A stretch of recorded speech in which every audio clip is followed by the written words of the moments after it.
Hi there. Yesterday, HBO released the first teaser trailer for House of the Dragon Season 2. And in this video, I'm going to quickly present the two big new takeaways from it. The two new things for fan channels like mine who have been actively following all of the spy photos and set leaks on a daily basis for the past 7 months. A lot of the other trailer reaction videos you see out there are blind reactions by people who haven't even discussed this show at all since the season 1 finale in October 2022. So rather than rush into this, because I thought, I've waited a full year, I might as well wait to get it right and wait until Sunday came out Saturday to give a more accurate report. And I did correct some mistakes I had, that in a couple of shots I thought that Fia Saban was Gale Rankin. People pointed out to me, no, that's not. Oh, you're right, of course.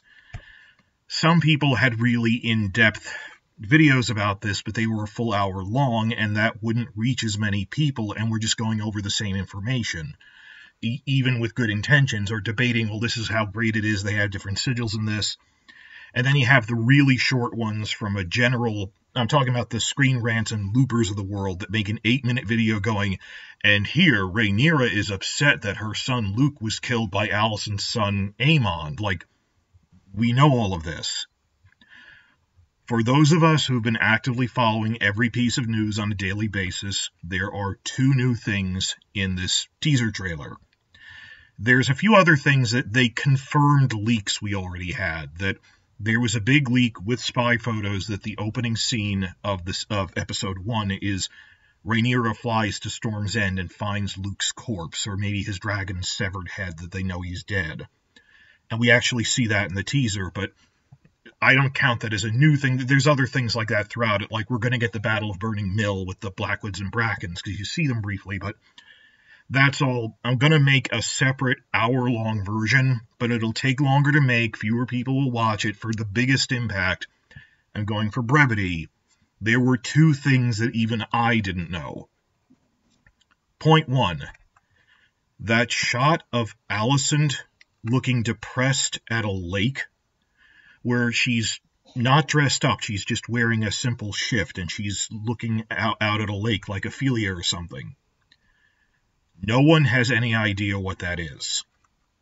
And when I say none of us know that, I mean even the most hardcore spy channels that have more insider sources and contacts who have told me things in private that I am not allowed to say in public, they openly told me, even we don't know what that scene is. No one knows what it is. It could be anything. A couple of channels like Red Team Review, Preston Jacobs, and Alt Shift X, Glidus had good hour-long live streams about this, and they raised the possibility, from the way it's filmed, maybe this is a dream sequence. That might be true. We don't know. But the one thing that the hardcore set spy channels do know is they recognize the filming location. That's actually a real lake in Wales where they were filming. And because they know the filming schedule, they know it was directed by Lonnie Perister, who, as it turns out, only directed one episode this season. So, based on the filming location, they know that this lake scene happens in episode 7. Second to last episode, because it's an 8-episode season.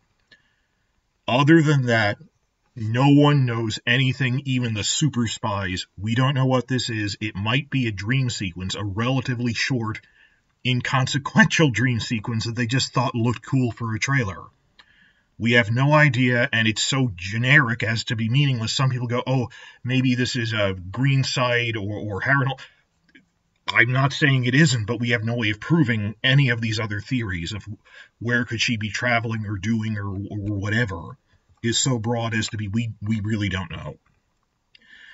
Second thing of note in this trailer is we have Baela riding her dragon, Moondancer. That they said on screen her dragon's name is Moondancer in the season finale. And this is great because, as it turns out, we know from the making of book, they originally intended to have a scene of Baela and her dragon in the season 1 finale, which got cut for time. which I don't blame the writers for. HBO's at the last minute after they filmed said, hey, we have to have time limits on this because of foreign broadcasts put commercials in it. And they were like, you should have told us this before we filmed it. We already have 10 minutes of deleted scenes. Like that one they shared at a convention of Bela talking with Rhaenys. A lot of big scenes they cut from that. They cut scenes of Daemon as well. There was a lot they cut. So it's great that this isn't as big of a shock because I thought or hoped, they're going to use Bela prominently riding her dragon in season 2. What I was surprised at was that they would prominently put it in a trailer. You see, is a promise that not only is it going to be in, we will feature her prominently.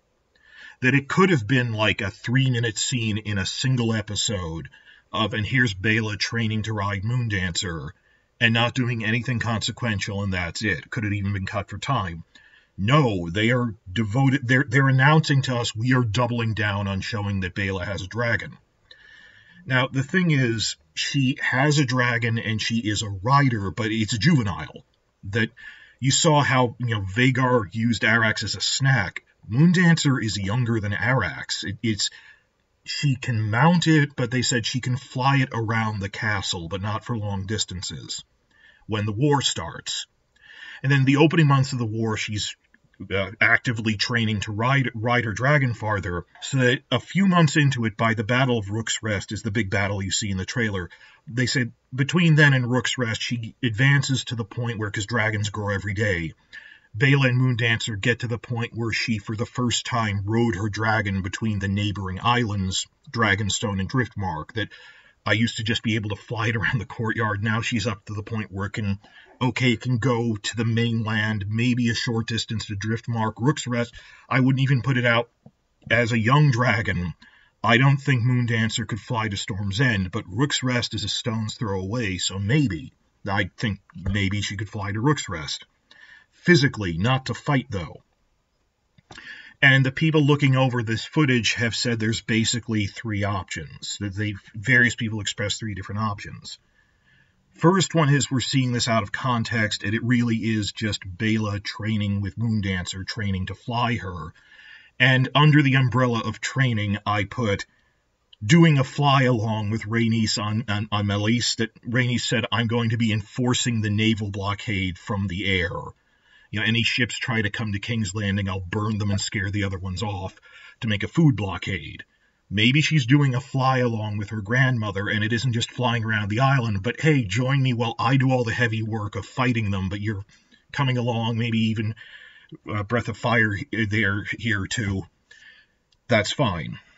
The other extreme is some people suggest she will actively participate in the Battle of Rook's Rest, which I think would be a mistake because it is a plot point that the dragon that goes to defend Rook's Rest gets double-teamed by Vhagar and Sunfire.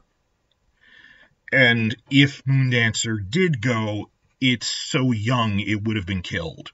That it's, you don't want her to be in a different battle, like against a naval blockade, maybe, but Rook's Rest is a trap, and Moondancer would die if it was in that situation. You'd stand less of a chance than Arrax did. Another possibility, the third possibility, is between those 2 extremes, which I'm increasingly thinking is the most probable, which isn't too much of a change from the books, is that Bela will fly Moondancer to the aftermath of Rook's Rest. That she can't really participate in the battle, but the Greens win. They sack the castle, then withdraw because they achieve their objective. Later, the Blacks do recover the castle. Troops come down from Maidenpool. And it wouldn't be outside the realm of the books to go, she flew her dragon. Her little dragon's only good for transport, not fighting yet.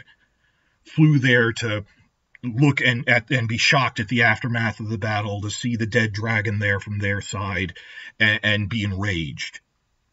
And reinforcing that to me is that we saw the stunt double for that actress on set in Bourne-Wood, where they were in Surrey, England, where they're filming the Battle of Rook's Rest stuff.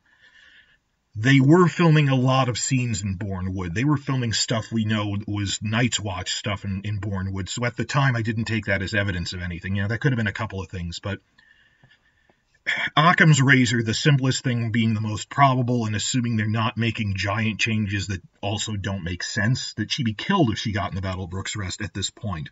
There's a difference between, like in Game of Thrones terms, Season 4 Drogon would have been killed doing things that Season 6 Drogon could do, that Moondancer grows up later in the war.